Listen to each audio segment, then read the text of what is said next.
Hello guys, मी योगिता तुम्हा सर्वांचं Yogita study सेंटरमध्ये स्वागत करीत आहे. आज आपण या धड्यातला इम्पॉर्टंट जो थेरम आहे तो थेरम पाहणार आहोत. थेरमचं नाव आहे theorem of areas of similar triangles. Similar triangles म्हणजे काय मला माहिती आहे. दोन ट्रायंगल्स दिलेले असतात, त्याच्या ज्या साईड्स असतात, त्यांचं जे आन्सर असतं, त्यांचं इक्वेशन जे असतं, प्रपोर्शन जे असतं ते कसं असतं, इक्वेशन नाही प्रपोर्शन जे असतं ते कसं असतं, सेम असतं, तर आपण सिमिलर ट्रायंगल्स असं म्हणतो. आता आपल्याला काय सांगितलेलं आहे, एरियाज तुम्हाला माहिती आहे. ट्रायंगलचा एरिया आपण कसा करतो, त्याचा फॉर्म्युला आहे आपला half into base into height. ठीक आहे, मग बेस इंटू हाईट हा तर एक एरियाचा प्रकार आहेच, पण त्यांनी आपल्याला काय सांगितलेलं आहे, काय प्रूफ करून दाखवायचं त्यात आपण बघूया. आपल्याला जेव्हा हा क्वेश्चन येणार आहे त्यावेळेला हा क्वेश्चन आपला ॲक्टिव्हिटी बेस येऊ शकतो. मग ॲक्टिव्हिटी बेस जर आला तर 2 मार्कांसाठी येऊ शकतो, 3 मार्कांसाठी येऊ शकतो. 2 मार्कांसाठी आला तर 4 ते 5 फिल इन द ब्लँक्स असतील. जर 3 मार्कांसाठी आला तर 6 ते 7 फिल इन द ब्लँक्स असतील. किंवा आपल्याला हा डायरेक्ट वाक्य दिलेलं असू शकतं आणि आपल्याला ते लिहायचं असतं, आपल्याला ते प्रूफ करून दाखवायचं असतं. बघूया आपल्याला काय दिलं जाऊ शकतं आणि आपल्याला कशा प्रकारे तो प्रूफ करून दाखवायचा आहे. When two triangles are similar, पहिली कंडिशन, टू ट्रायंगल्स सिमिलर आहे, त्यांचं प्रपोर्शन सारखं आहे. The ratio of areas of those triangles is equal to the ratio of the squares of their corresponding sides.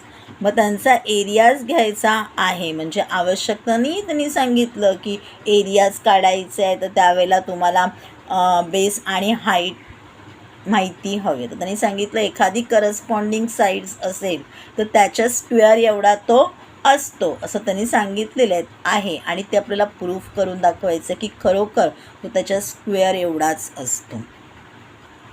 बघूया आपल्याला काय काय इन्फॉर्मेशन दिलेली आहे आणि आपण ती कशा प्रकारे लिहायची आहे. आता ABC आणि PQR याच्यामध्ये AD ही हाईट आहे आणि PQRमध्ये PS ही हाईट आहे. ओके, आता हेच आपल्याला लिहून दाखवायचे आहे. Given triangle ABC similar triangle PQR, AD perpendicular BC, PS perpendicular QR. मी जी इन्फॉर्मेशन तुम्हाला मराठीतून सांगितलेली आहे तीच तुम्हाला आपल्या वहीमध्ये किंवा आपल्या पेपरमध्ये जॉमेट्रिकल साईन्स सकट लिहून काढायची आहे.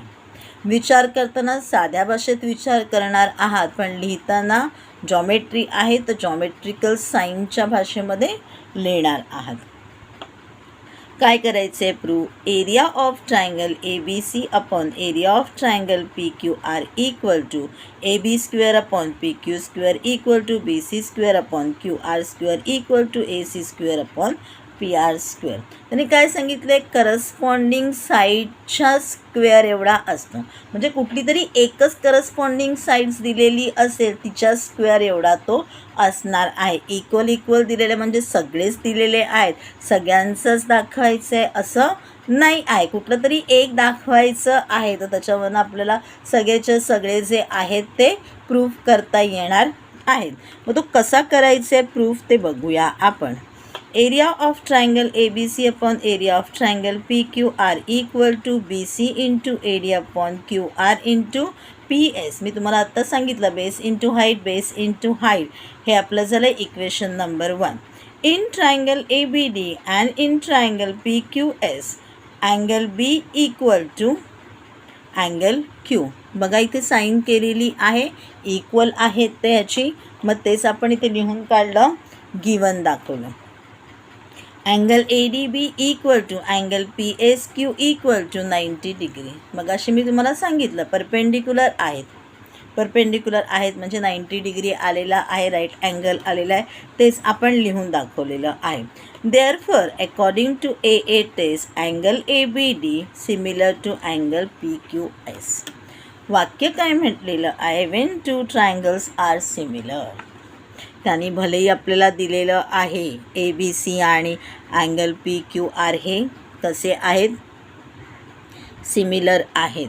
पण जर वेगवेगळे आपल्याला अँगल्सबद्दल बोलायचं असेल तर आपल्याला त्यावेळेला काय होईल, वेगवेगळे अँगल्ससुद्धा सिमिलर आहेत ते आपल्याला सांगावं लागेल. आणि हे सगळ्यात महत्त्वाचे, आपल्याला सिमिलर ट्रायंगल्स जे आहेत ते आधी प्रूफ करावे लागतील आणि मगच आपल्याला प्रश्नाचं उत्तर लिहून दाखवावं लागेल. म्हणजे त्याने जे काही प्रूफ करायला सांगितलेलं आहे ते प्रूफ करावं लागेल. मग आपण काय म्हटलेलं आहोत, therefore AD upon PS is equal to AB upon PQ. AD आणि AB म्हणजे काय झाली आहे, आता बेस इंटू हाईटने, तर एका ठिकाणी त्यांनी हाईट घेतलेली आहे, दुसऱ्या ठिकाणी त्याची एक करस्पॉन्डिंग साईड घेतलेली आहे, तरी पण आपण म्हणू शकतो आहोत की तो त्याचं इक्वलच येणार आहे. त्यांची उत्तर जे आहे ते त्याचं प्रपोर्शन जर सारखं असेल तर ते ट्रायंगल्स जे आहेत ते सिमिलर येणार आहेत. हा झाला आपला equation number 2. But triangle ABC similar triangle PQR आपण एक करून दाखवलेला होता. त्याने दुसरा आपल्याला सांगितलं होतं की ते ट्रायंगल्स जे आहेत ते सिमिलर आहेत, म्हणून आपण म्हटलं की AB upon PQ equal to BC upon QR. AB आणि BC. मग त्यांनी आता इथे आपल्याला हाईटचं घेतलं नाही, हाईट एकदा दाखवून दिलेली आहे, मग एकदा एक करस्पॉन्डिंग साईड आणि बेस दाखवून घेतलेला आहे. प्रत्येक वेळेला वेगवेगळ्या गोष्टी दाखवलेल्या असल्या की आपल्याला काय होणार ते सोपं जाणार. एकदा बेस दाखवा, एकदा तुमची हाईट दाखवा, एकदा तुमची एक करस्पॉन्डिंग साईड दाखवा. 2-3 प्रकार करून झाले, मग बाकीचे प्रकार करायची गरज नाही. कमीत कमी 3 प्रकार तरी तुम्ही करून दाखवा, 3 वेगवेगळे इक्वेशन्स तयार करून दाखवा. हा झाला आपला इक्वेशन नंबर 3. आता त्यांनी लास्टला म्हटलेलं आहे from 1, 2 and 3 angle of triangle ABC upon area of triangle PQR equal to BC upon QR into AD upon PS. जे आपण म्हणतो आहोत की बेस इंटू हाईट तो दाखवला, equal to BC upon QR into BC upon QR. आता हे कशावरनं आपण दाखवतो, ह्याच्या अगोदर आपण AD अपॉन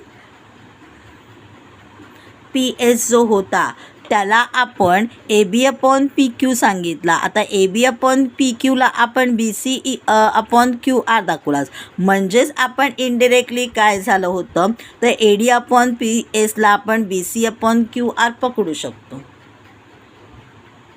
कारण ते इक्वल आपण दाखवत गेलो होतो. म्हणून मी तुम्हाला म्हटलं की कसं दाखवायचं आहे की सगळे जे लाईन्स आहेत, म्हणजे आपली हाईट आहे, बेस आहे, एक करस्पॉन्डिंग साईड्स आहे, त्यांचं इक्वेशन दाखवा.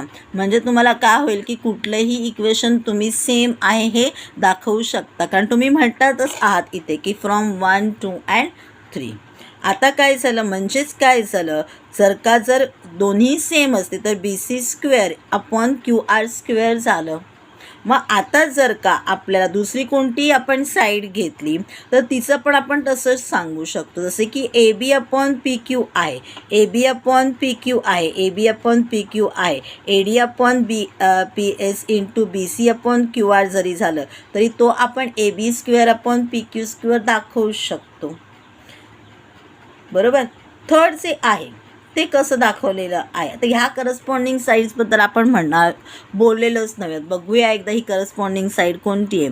AC आणि PR आपण काहीच बोललेलो नाही. पण जर का ट्रायंगल सेम असेल, सिमिलर असेल, तर आपण म्हणतोच आहोत ना corresponding sides of a similar triangles. मग त्याच्याचप्रमाणे ही जी साईड आहे ती सुद्धा इक्वलच येणार आहे, तिचं प्रपोर्शनसुद्धा इक्वलच येणार आहे AC अपॉन PRचं. मग तिचासुद्धा आपण जर का स्क्वेअर केला, बाकीच्यांचा जर का आपण स्क्वेअर केला तर तिचाही आपण स्क्वेअर करू शकतो.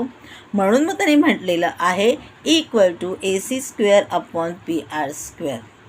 झालेला आहे प्रूव्ह, कारण त्याने आपल्याला तेच विचारलेलं होतं की कोणतीही साईड घेतली आणि तिचा जर का स्क्वेअर केला तर तो त्याच्या एरिया एवढाच येणार आहे.